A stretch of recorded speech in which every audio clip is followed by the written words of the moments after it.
I don't know about you, but every single time I've opened my phone lately, I have seen this massive swing between people either loving or hating the idea of a 9-to-5 job. Unpopular opinion, I actually like the idea of having a 9-to-5. Like, I know, that's why it's called a freaking unpopular opinion, okay? I'm to the point where I'm just so sick of, like, the 9-to-5 corporate America. Unpopular opinion, but I love my 9-to-5. Nothing to do with my job at all, but just, like, the 9-to-5 schedule in general is crazy. These influencers love to rip the 9-to-5, and they shouldn't.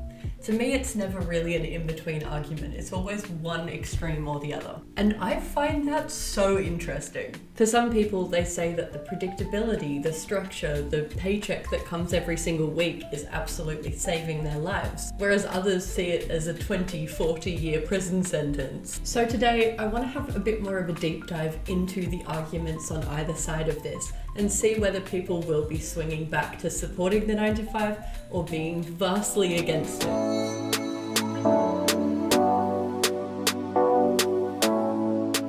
Hi everyone, welcome back to my channel. If you're new here, my name is Lola and I make videos on the systems and patterns that shape our everyday lives. If you like this content and want to see more of my video essays, make sure to subscribe today. But let's get back to the topic of 9-to-5 jobs. Why are there such extreme narratives of shame, failure, and success that surround them? And why is there a pendulum that continues to swing between two ends of the extreme every couple of years based on what's going on in the world? So let's break down some of the discourse and see if we can predict whether everyone will be on the 9-to-5 train or completely off it next year.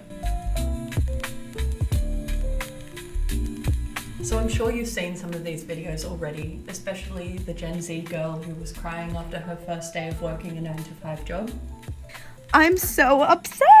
Oh my god. Nothing to do with my job at all, but just like the 9-to-5 schedule in general is crazy. Being in the office 9-to-5, like if it was remote, you get off at 5 and you're home and everything's fine. But like I'm not home. It takes me long to get home, and like people that drive to the office, like you don't get off at 5. And I know it could be worse. I know I could be working longer, but like I literally get off, it's pitch black. Like I don't have energy. How do you have friends? Like how do you have time to like meet like a guy? I don't know. Like how do you have time for like dating? Like I don't have time for anything, and I'm like so stressed out.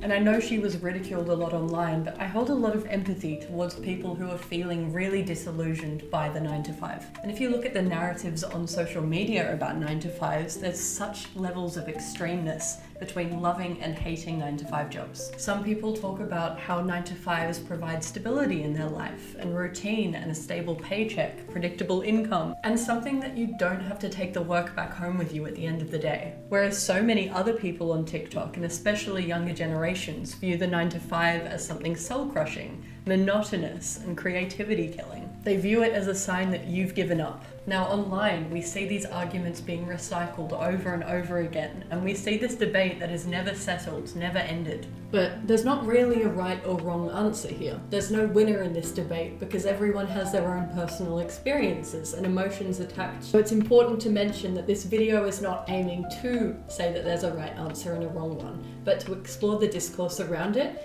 see where the culture shifts happen and what could potentially happen in the future.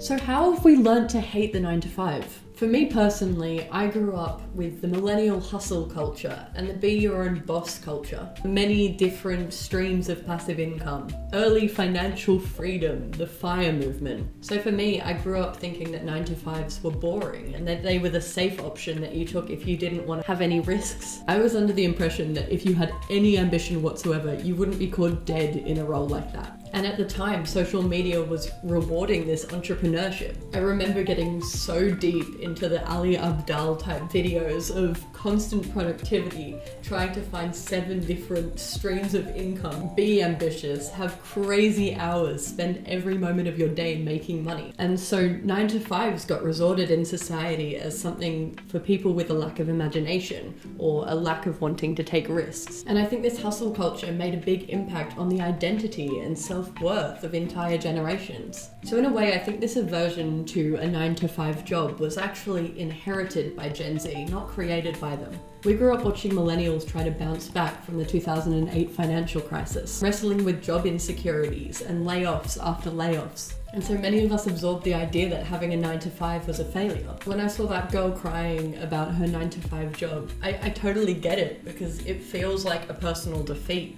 It's this level of cognitive dissonance between what you expected and the actual reality of the situation. She was voicing a lot of our concerns and a lot of our disillusionment of, is this all there is to offer?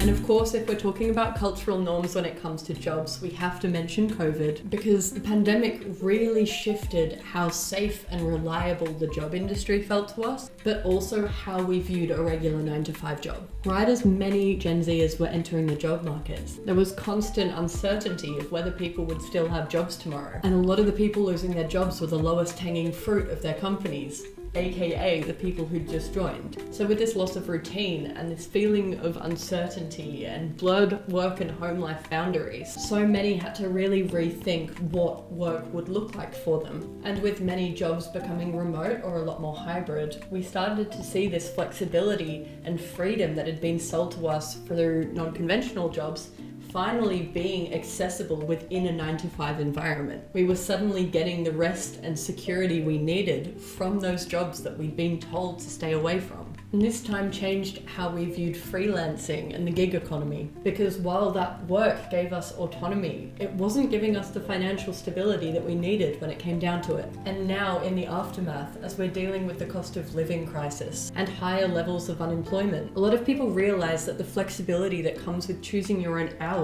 is actually just meaning that you never switch off. You start to judge your worth on how many hours a day you were productive, staying up till late at night, starting at the crack of dawn, trying to maximize every moment that you can. So people stopped viewing the structure of the 9 to 5 as something that was taking up 8 hours of their day, 5 days a week for the rest of their working life, but more as a way to actually hold and contain the work in that 8 hours, leaving the rest of their days, weeks, weekends to do the things that they want to do and see the people that they want to see.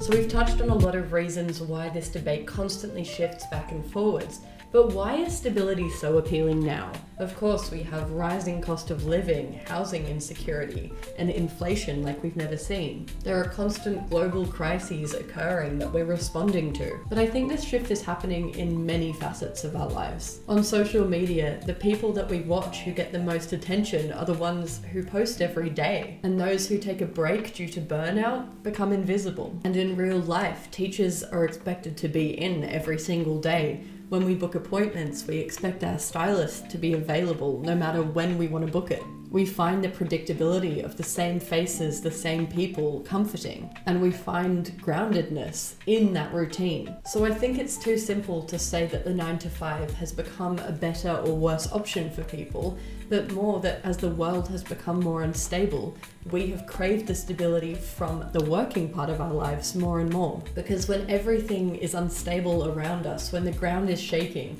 structure stops being the cage that is holding us in, but more like an anchor. I also want to quickly mention how this is shifting how we're actually looking for jobs as well. These days, there's less an emphasis, at least in my circles, of people looking for their dream job or something that they're super passionate about, and more emphasis on stable benefits, work-life boundaries, and how sustainable the job is. Is it a 6-month contract or is it permanent? Does the company offer promotions? So I think these days it's less common for people to define themselves by their job, but instead ask if they can actually live with it.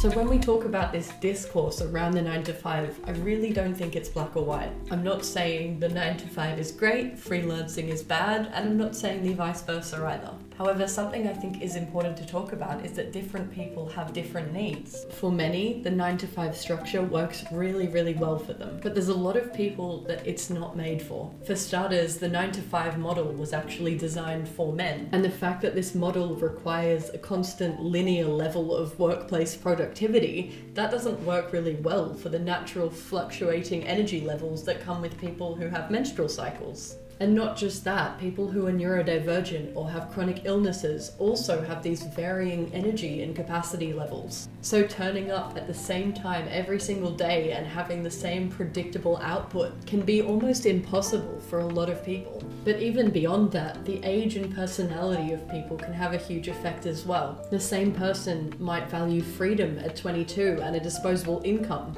but by the age of 30, they want financial stability. Then as people start to reach life goals that they wanted to achieve, maybe buying a house or having kids, they might want increased flexibility again as they grow older. It is so normal for people to change their preferences. But these are just some examples of people who don't thrive in a 9 to 5. And that's why there's no single answer to what type of job is better. While there's no single answer, there's of course a variety of solutions that can be implemented that make life a bit easier for all sorts of people. Our shift since COVID towards more hybrid and remote styles of work really well for a lot of people. But also the culture shift of people swapping jobs every few years. This trend rejects those moral hierarchies that the longer you stay with a company, the more loyal you are, the more you'll get rewarded. Because that's often not how it works at all. People should be allowed to change their preferences and respond to that in their work style. Now, as we go into 2026 and beyond, I think this debate is only going to become murkier. Big world events continue to happen. We have the rise of AI and a lot of uncertainty about where many job markets are heading. We have conflicts and the climate crisis having huge impacts on entire populations of people. And as the situational context continues to change and our values keep shifting,